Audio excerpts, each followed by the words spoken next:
All right, hi guys. So today we're going to give our perfectionism a little reality check.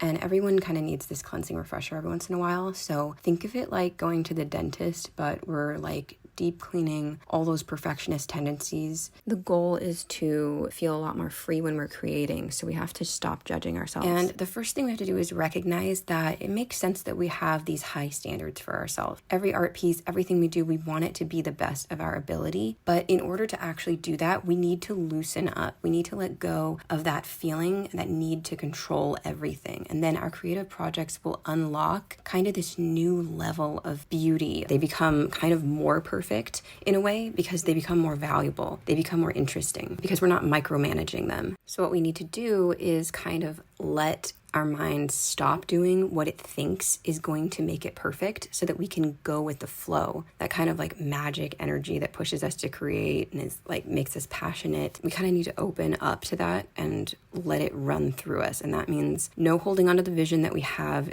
in our mind. We have to let it go. And the piece will kind of take you where it needs to and deserves to go. And that's going to take a lot of trust. It's kind of like being a parent. You can't be too over controlling. You need to let it grow on its own. So to activate this mode, you need to just create something with the intention of it being a total failure, like a big mess. And this is kind of easiest if you're doing something that you've never done before, like using a new medium or like use different colors, used a different size paper, something like that. And you probably already know that these kind of things can be beneficial, but this is exactly why.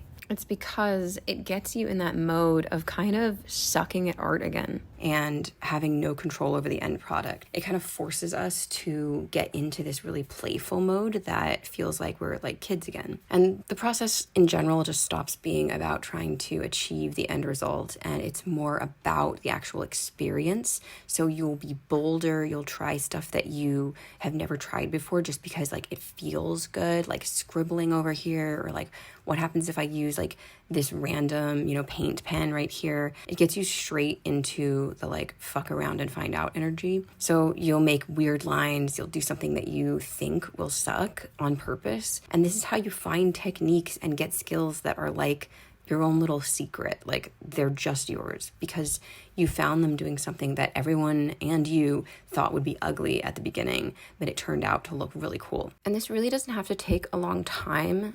I usually do like a loosey-goosey warm-up session from anywhere to from 5 minutes to maybe 15 minutes. And these have the added benefit of kind of getting my hand a lot looser with the pen, and it helps with your line confidence also, because you're able to experiment with different movements and stuff.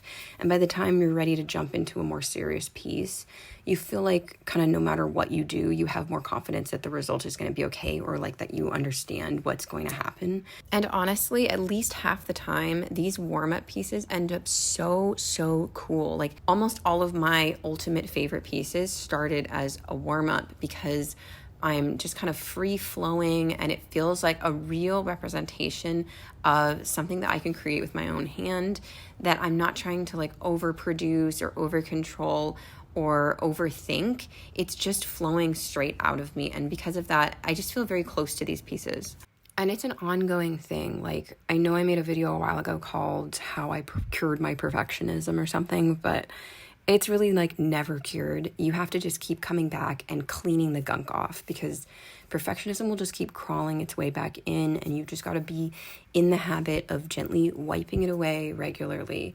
And the more you create like this, the easier it gets to bring that energy even into really high stakes art pieces. And I'm still working on getting more loose and flowy with my work, but I see the progress, and every step forward feels a little bit more like artistic freedom. Okay, so I want you to make me a promise right now. Go and create something imperfect today on purpose. Just make a big ol' mess, use tools you've never used before or that you're afraid of using. Take out a paper and just decide that you're gonna make it as messy and ugly as possible. You can do pretty much whatever you want with that, but make sure that you have no intention of showing this work. I think that's the main thing. Whenever I'm starting out on something, I need to say, this is never going to see the light of day. And then I can feel totally free to just do whatever, play around, and there's nothing at stake. And I think it's really helpful to have like a designated sketchbook that's just for this kind of work. Sometimes I used to use a sketchbook that had like really thin paper, so that I never felt like it was going to be super great anyways. So it can be helpful to have like a lower cost sketchbook just so that you don't feel bad about wrecking it. And by wreck, I don't mean that it's like going to waste or anything. For me personally, these like low quality or, just like warm up sketchbooks have just been kind of like reference guides for me. Like that's where I'm exploring new styles, new stuff, like capturing my thoughts and ideas and just flowing very creatively. So I continuously reference them when I'm creating art. And they end up just feeling like your soul kind of coming out on paper. I always go into it thinking it's going to be terrible, and I always end up loving these pieces and being very fond of these pages. I mean, honestly, some of them I don't want anyone to ever see, but that's okay. All right, so now it's your turn. Promise me that you're going to go out there and make a big ol' mess in a sketchbook page or even just like a printer paper today, because we're not getting anywhere chasing perfection, and you know that, or you wouldn't have even clicked on this video, and you certainly wouldn't still be here. So go make a mess.